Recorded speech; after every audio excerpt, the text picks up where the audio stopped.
Hello check hello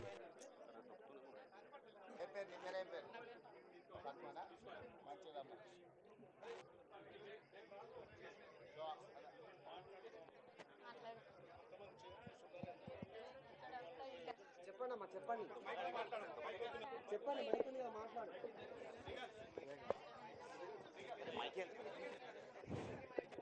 ఇక్కడ మొత్తం ఉన్నాం సార్. ఇక్కడ 29 నీ మంది. పేరేం పేరమ్మా? నీ పేరు నా చెప్పి పేరు చెప్పు. వచ్చేసి ఉడతనూరి అలివేల సార్. అలివేలు. అవును సార్. ఆ. ఇక్కడ 29 మంది రైతులం ఉన్నాం సార్. మేము చేసిన వాళ్ళము. మాకు ఇంత అవకాశం వచ్చిందంటే అసలు మాటల్లో ఆనందం చెప్పలేకపోతున్నాం సార్.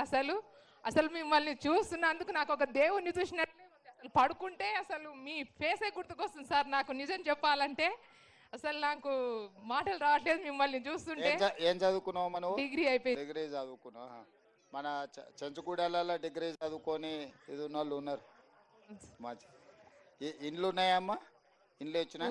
ఇల్లు లేదు సార్. నేను ఓకే. శ్రీనివాస్ రెడ్డి సార్ ఈయనే ఉన్నాడు. మీకు అందరికి ప్రత్యేకంగా ఇండ్లు ఇస్తాడు. మళ్ళీ ఒకసారి వస్తాడు. మీ అందరి గూడాల మన చెంచులందరికీ ఇస్తున్నాం. అదే సపరేట్ స్కీమ్ వాళ్ళకి ఇండ్లు ఇస్తాం. ఇప్పుడు ఎన్ని ఎకరాలు వేసుకున్నారు మొత్తం? 29 మంది రైతుల ఎన్ని ఎకరాలు అయింది ఇప్పుడు? ఇది ఎకరన్నారా అంటే దాదాపుగా 45 ఎకరాలు ఉన్నది. మంచిగా నీళ్ళన్నీ మంచిగా పడ్డాయి కదా? పడ్డాయి సార్. తోట ఏమేమి తోట పెట్టారు? నిమ్మ, ఆవకాడ. ఆవకాడ పెట్టిరా? దానిమ్మ కూడా పెట్టిరా? కొబ్బరి కూడా సార్. ఓకే. మరి మంచిగా బతికించుకోవాలి. బట్టి విక్రమార్క సార్ బాగా ఆలోచించి మీకు గారు, మా కలెక్టర్ సార్ గారు, మా కమిషనర్ శరత్ సార్ గారు, మా పిఓ సార్ గారు, వీరందరి ఆధ్వర్యంలో మాకు ఇంత ముందుకు తీసుకెళ్ళి మమ్మల్ని ఇంత అభివృద్ధి పరుస్తున్నందుకు చాలా చాలా సంతోషంగా ఉంది. అసలు సార్ వాళ్ళందరూ ఇక్కడికి వచ్చేస్తుంటే ఏం చేస్తారు అనేది ఆలోచన ఉండిపోయింది. సార్ వాళ్ళు వచ్చేసి ఇక్కడ భూములు చూడడము, వచ్చి హార్టికల్చర్ వాళ్ళు వచ్చి భూమి చూసి మాకు బోర్లు వేయడము, తర్వాత మొక్కలు నాటించడం, సోలార్ ఫిట్టింగ్ చేయడం, డ్రిప్స్ ఇవ్వడం, స్ప్రింకర్లు ఇవ్వడం, ఇవన్నీ జరిగినాయి సార్. అసలు ఆర్టికల్ వాళ్ళు ముందుండి వాళ్ళు మమ్మల్ని కూడా చాలా మోటివేట్ చేయడం, ట్రైనింగ్స్ తీసుకెళ్ళడం, మొక్కలు ఎలా అంటుకట్టుకోవాలి, ఎంత లోతు గుంత తవ్వాలి, మనం దానికి పురుగు పట్టినప్పుడు ఏ మందులు వేసుకోవాలి, వాడుకోవాలి అనే దానిపైన మాకు హార్టికల్చర్ వాళ్ళు చాలా బాగా చెప్పడం జరిగింది సార్. కానీ ముందుండి మా ఎమ్మెల్యే సార్ గారు, మా కలెక్టర్ సార్ గారు, మా కమిషనర్ సార్ గారు, మా పిఓ సార్ గారు లేకుంటే మేము లేదు సార్. అసలు వాళ్ళందరికీ ఇప్పుడు నువ్వు నేర్చుకున్నావు కదా, నువ్వు ఇంకా కొన్ని గూడాలలో పోయి ట్రైనింగ్ చేయడానికి సిద్ధంగా ఉన్నావా? ఎందుకంటే ఇప్పుడు నువ్వు నేర్చుకున్నావు కదా, నువ్వు నేర్చుకున్నది ఇంకా కొన్ని గూడాలలో మన రైతులకు నేర్పాలి. ఇది ఎందుకంటే మనోళ్ళకు సోలారు ఎట్లా పెట్టుకోవాలా, పండ్ల తోటలు అందరం మనము ఒకటే పంట పండించేది, ఒడ్లో పత్తి పండించేది అయింది.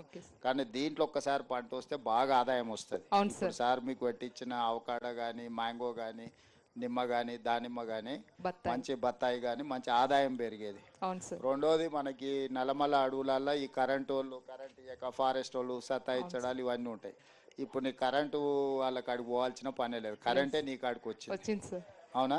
సోలార్ పెట్టుకునేందుకు అది మంచిది. అందుకోసం అయితే పొయ్యే కొద్దీ మా సార్కి ఏం చెప్పిన అంటే, ఇప్పుడు మీరు సోలార్ ఏదైతే పెట్టుకుంటారో పంపు సెట్లలో, మీ పంపులకే కాకుండా మీరు విద్యుత్ ఉత్పత్తి చేసి గవర్నమెంట్కి అమ్ముకుంటే నెలకు 2000 3000 మీకు ఆడపిల్లలకి చేతి ఖర్చులకు వచ్చేటట్టు ప్యానెల్స్ వేయించమని కూడా చెప్పిన నేను.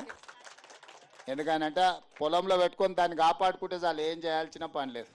నెలకు 4-5 వేల వరకు మనం ఆదాయం పెరిగేటట్టు బట్టి సారే మళ్ళీ విద్యుత్ కొనుక్కొని మీకు పైసలు ఇస్తాడు. పెట్టుకున్న సోలార్ మీరు కాపాడుకోవాలి అంతే. మన సంఘాలలో సభ్యురాలువేనా? సంఘాలలో ఉన్న వాళ్ళందరికీ కూడా కలెక్టర్ గారు వీరిని ట్రైనింగ్ ఇచ్చి వీళ్ళతోని మళ్ళీ ట్రైనింగ్ వీళ్ళతో పెట్టించుండ్రి. దాంతో ఏమైందంటే వాళ్ళు ఇంకా జాగ్రత్తగా చెప్తారు. చదువుకున్న అమ్మాయిలు ఎవరైతే ఉన్నారో వీళ్ళకి కొంచెం ట్రైనింగ్ ఇచ్చి వీళ్ళని ఎంపవర్ చేసి లిటరేచర్ అంతా కూడా వీళ్ళకి ఇచ్చి ఎక్కడెక్కడ మనకు గూడాలు ఉన్నాయి, ఈవెన్ ప్లెయిన్ ఏరియాల రైతులకు కూడా వీళ్ళతో ట్రైనింగ్ ఇప్పారు.